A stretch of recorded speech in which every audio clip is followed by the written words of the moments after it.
안녕하십니까 구독자 여러분들. 저는 상명대학교 화학에너지공학과의 강석 교수라고 합니다. 만나서 반갑습니다. 일단 최근에 제가 개발했다고 했던 그 세척제 얘기를 조금 들려드리고 싶은데요. 일단은 또 많은 분들이 또 이렇게 구매하시면서 일단 믿고 쓴다라는 그런 문구들을 이렇게 리뷰로 많이 남겨주셨는데요. 그 얘기 들으면서 참 책임감도 느끼면서 또 감사한 마음도 많이 들었습니다.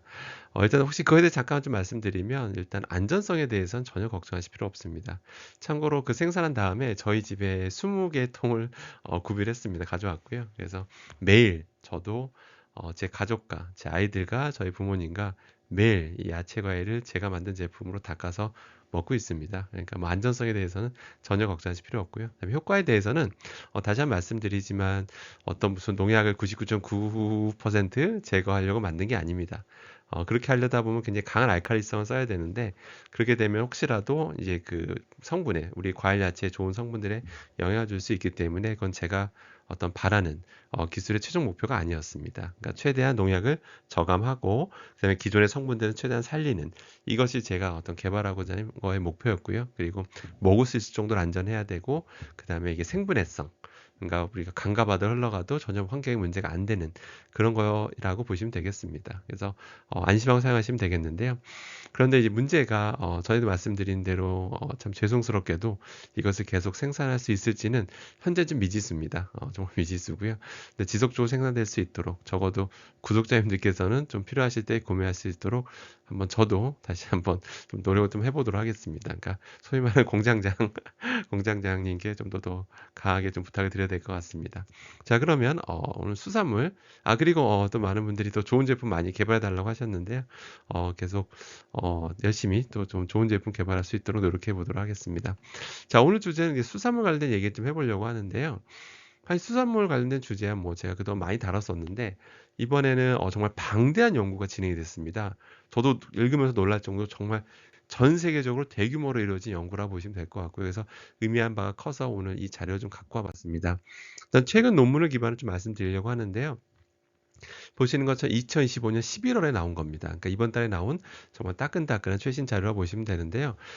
특정한 나라에서 한 것도 아니고 미국, 뭐 중국, 영국, 이탈리아 여러 나라에서 정말 협력해서 전 세계적으로 대규모로 조사한 그런 연구가 발표됐습니다. 연구 배경은 뭐냐면요. 이제 부분적으로 연구는 됐는데 이제 전 세계로 된 적이 없으니까 그걸 연구해 봤다라는 거고요. 그다음에 이제 세계 보건국에 등록된 자료가 있는데 13만 건 이상의 자료를 이제 분석했다라는 거예요. 분석해서 과연 이제 중금속에 대해서 특히 초점을 뒀는데 중금속 종류가 많잖아요. 이제 그 중에서 카드뮴, 뭐 수은, 비소, 뭐 납 같은 거에 이제 초점을 두고 이게 얼마큼 해로운지 미치는 영향이 얼마나 큰지. 하지만 또 우리 수산물량에도 이점도 크단 말이에요. 그 안에 불포화 지방산도 좋은 게 많기 때문에 그거에 먹는 이점이 더 큰 건지 이런 것도 따져보는 그런 의미 있는 연구였습니다. 결과 보면요. 일단 다행인 건 뭐냐면 이 연구진이 전 세계적으로 조사했다라고 했잖아요. 근데 다행히 수산물의 현재 그 오염된 정도는 전체 샘플의 한 97.6% 거의 98% 육박하는 것들은 식품 안전 기준에 부합한다라고 판단을 하고 있습니다. 그러니까 전 세계적으로 본 거예요. 예, 그래서 근데 한 뭐 2.4% 정도는 좀 이제 우려가 된다라고 말을 한 거죠. 거꾸로 얘기하면. 그래서 좀 우려되는 걸 얘기하고 있는데 뭐냐면 우려하고 있는 거는 뭐 여러분도 눈치채셨겠지만 상어라든지 뭐 참치라든지 해서는 수은이 확실히 좀 높게 나오더라. 그다음에 이제 카드뮴, 납비소 같은 것들은 확실히 이제 어패류들 있죠. 조개, 굴, 홍합 같은 데서 좀 높게 나온다라고 이제 좀 지적을 하고 있습니다. 특히 이제 오징어 같은 거 두 종류라고 하거든요. 근데 두 종류에서는 확실히 이제 카드뮴 농도가 좀 높게 나온다라고 하고 있고요. 실제 이 결과는 우리가 예전에 제가 이제 말씀드렸다시피 우리나라에서 최근에 그 예전에 이제 오징어 조사한 적이 있었는데 오징어에서 좀 카드뮴 농도가 좀 높게 나온 건 사실입니다. 그래서 그 결과랑 일치한다라고 보시면 될 것 같습니다. 그다음 뭐냐면 이제 나라별로 좀 이제 조사를 했어요. 그래서 지역별로 조사를 했는데 한 224개국을 조사했는데 그중 69개국 같은 경우는 확실히 수온이 어떤 이런 비암, 그러니까 여기서 비암이라는 건 약간 신경계통에 영향을 미치는 어떤 위험도가 확실히 기준 초과했다라고, 그러니까 노출된 정도가 사람들이 초과했다는 말을 하고 있고요. 그러니까 69개국은 꽤 많은 거죠. 그다음에 20개국 10분의 1 정도의 나라는 한 카드뮴, 어떤 암 위험 기준을 초과했다. 그러니까 노출된 정도가 그걸 초과했다라고 언급하고 있습니다. 또 16개 나라는 비소의 암 유발할 수 있는 수준으로 좀 많이 노출돼 있다라고 지적하고 있고요. 다행인 거는 대한민국 이 안에 좀 포함은 안 돼 있기 때문에 그건 좀 정말 다행이라고 볼 수가 있는 거겠죠. 근데 연구진은 또 뭐를 지적하고 있냐면 과연 인간이 수은에 왜 노출되는가, 그리고 카드뮴에는 왜 노출되는가, 이제 이런 걸 얘기하고 있는데, 확실히 사람이 수은에 노출됐다라고 하면 그 원인의 56%는 해양 어류 때문이다라고 지적을 하고 있습니다. 그러니까 사람들이 수은에 노출돼 있잖아요. 근데 거의 절반 이상은 실제 수산물이 기여하고 있다라고 얘기를 하고 있습니다. 그다음에 카드뮴, 발암물질인 카드뮴 같은 경우는 주로 폐류, 아까 뭐 굴, 꼬막 이런 홍합 같은 거 있잖아요. 이제 그런 거에 많이 이제 기인하고 있다라고 얘기를 하고 있습니다. 또 재밌는 건 뭐냐면 또 경제 수준이 높을수록 이제 해안선이 긴 나라일수록 확실히 더 많이 또 노출된다라고 말을 하고 있어요. 아무래도 수산물이 어느 나라든 이게 싼 음식은 아닙니다. 예, 우리나라도 마찬가지잖아요. 우리나라만 해도 일식이 도 비싼 편이잖아요. 그래서 그렇게 보시면 될 것 같고요. 그다음에 이제 그렇다고 해서 연구진이 뭐 무슨 이런 결과를 가지고 수산물 다 끊자, 이제부터는 절대 먹으면 안 된다, 그렇게 얘기하고 있는 건 아니고, 이 연구진이 종합적으로 분석을 해봤어요. 해봤더니 그러니까 비교해봤어요. 이점이랑 그 오메가3 같은 이제 그 불포화 지방산 섭취 이익도 있잖아요. 그래서 실제 그것이 어떤 심혈관 질환의 어떤 예방 효과도 있다라는 거는 여러분 다 한 번쯤 다 들어보셨을 겁니다. 다만 이제 바다가 오염돼 가다 보니까 이제 중금속 농도가 높아지고 있잖아요. 그래서 과연 중금속 때문에 먹지 말아야 되는 건지, 아니면 저런 불포화 지방산 때문에 먹어야 되는 건지 약간 이제 많이 혼란스럽잖아요. 근데 이 연구진은 아직까지는 이런 그 일반적으로 봤을 때, 그러니까 평균적으로 봤을 때 어떤 불포화 지방산 먹는 이점이 크다라고 현재는 얘기하고 있습니다. 그러니까 현재까지 기준으로 이렇게 얘기를 하고 있어요.